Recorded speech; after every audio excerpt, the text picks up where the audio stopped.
Hi guys, my name is Jaseena Ali. I'm an actress, writer, TV host, and bartender.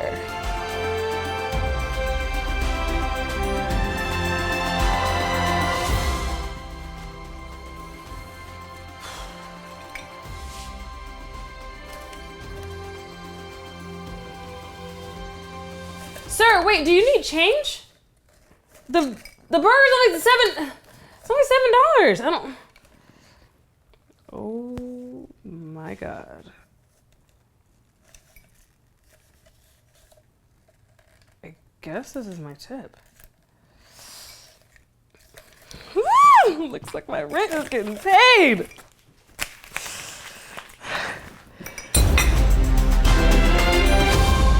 "36 for 36 is brought to you by The Late Night Experiment with Motown Maurice. Subscribe today on YouTube. I'm from Diamond Bar, California, 909 Inland Empire. A lot of people don't know where that's at. It's not very exciting. Most people after high school, they either get married or have kids, work at Save On, the bank. I decided to do none of that and go to college. It was really important for me, especially being the second out of 5 children and getting a college degree. I'm the first generation, nobody has a degree, and it was really, really important for my grandmother and my mother to see that. So I packed up my bags when I was 18 years old and went across town to CSUN and had no idea what I was doing. It was really exciting for me because I had my grandmother in the city of Bocoima at the time to support me.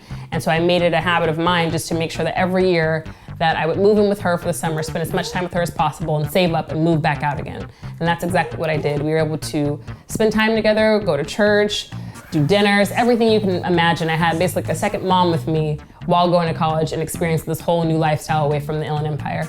It might be an hour or so away, but it's completely different worlds. And that's why my grandmother means the world to me. I love her so much, and she's been my #1 support system, aside from my family and my friends and my close loved ones. And to see her face when I walked across the stage at graduation to get my degree was the most fulfilling thing in my life. So I can check that off the list now.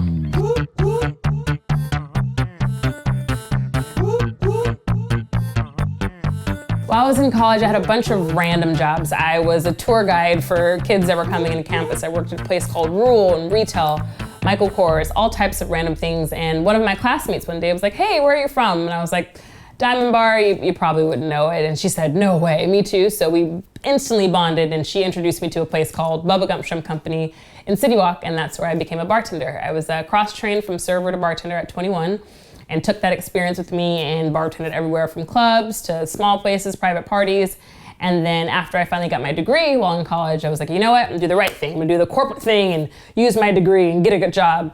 And I did that and I wanted to kill myself. And after 2 years of doing corporate world, I was miserable. I was on conference calls and crunching numbers, and I had employees that I had to actually care about. No one gives a crap about that. And so I called my mom one day and I was like, you know what, this is it. I'm quitting corporate world. I can't do it. It's not my thing. It's not what I came out here for. And her being the loving person that she is, she supported me. And less than a week, I saw a casting call for a corporation called Hooters, and I became a bartender there a couple of days later, and it's kind of rock and rolled ever since. And that's the job, from bartending to, pursuing my dreams and my career, is the reason why I went back into it. And it's the best decision I've ever made in my life. No place to... Oh God, my voice is probably terrible. Don't do that. But it's that song.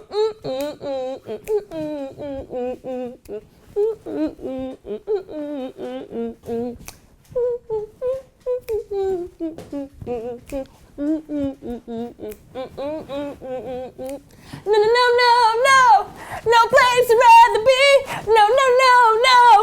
No place I'd rather be.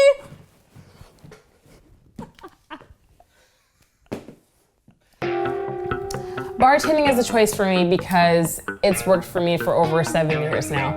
It literally pays my bills, and I can go home after a long night and not have to answer to anybody. From working at Hooters to working at a campaign for Hillary Clinton, you name it, I've pretty much have done it over the last couple of years. A crazy example of how bartending has saved my ass at some points is when I didn't have rent money, and no one probably knew this at the time, but I was trying to make my rent money by working a bunch of shifts.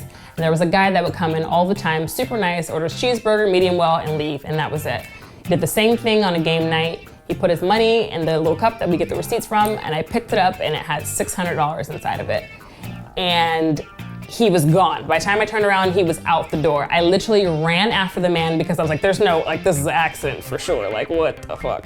And so I ran after him. I was like, excuse me, like, you have all this money, and like, the average person would take it, just put it in their pocket. I was freaking out. I said, you put $600 in the cup, what was that? And he goes, you take care of me every week, and you're so nice to me. So this is my way of saying thank you to you. And I said, so what's your name? Like, I have no idea what this man's name is or nothing. He goes, I can't tell you, but that's my way of blessing you because you've blessed me throughout the weeks. And vanished. And I've never seen that man to this day. And that was like years ago, but it's something that stuck out in my brain. But just to go to show, just because I make a drink doesn't mean that things don't happen to you, and you never know who you're talking to. You never know who you're meeting. The man that used to order a cheeseburger medium well changed my life at that point in time because it paid my rent.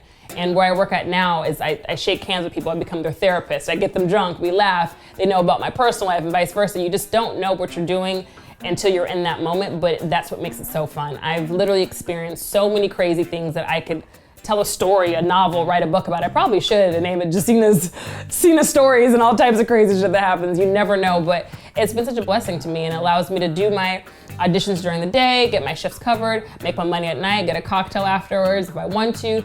You have that common bond with people that work in the service industry that you just can't get anywhere else, especially not in corporate world. So I'm happy with myself and my decision, and if people don't agree with it, oh well. He was Batman or God at the time. He paid my rent. God bless that man. Wherever you are, sir, you can come back into my bar anytime, universe, listen to me, please. But yeah, that literally happened to me. And I didn't know what to do. I was like in shock that someone would give me $600 for, what, a $16 burger? I don't know what to do. As a little kid, my goal was always to be in the entertainment industry. I wasn't sure how and why and when, but I knew this is what I wanted to do. I always tell people that bartending is a job. It's not a career. My career is to be on television full-time, to be, you know, the Black Juliana Rancic from E! Channel. That's my ultimate goal. She does Fashion Police and Red Carpet, has her own reality TV show. And to be able to do that full-time and that pay my bills is the ultimate goal for me.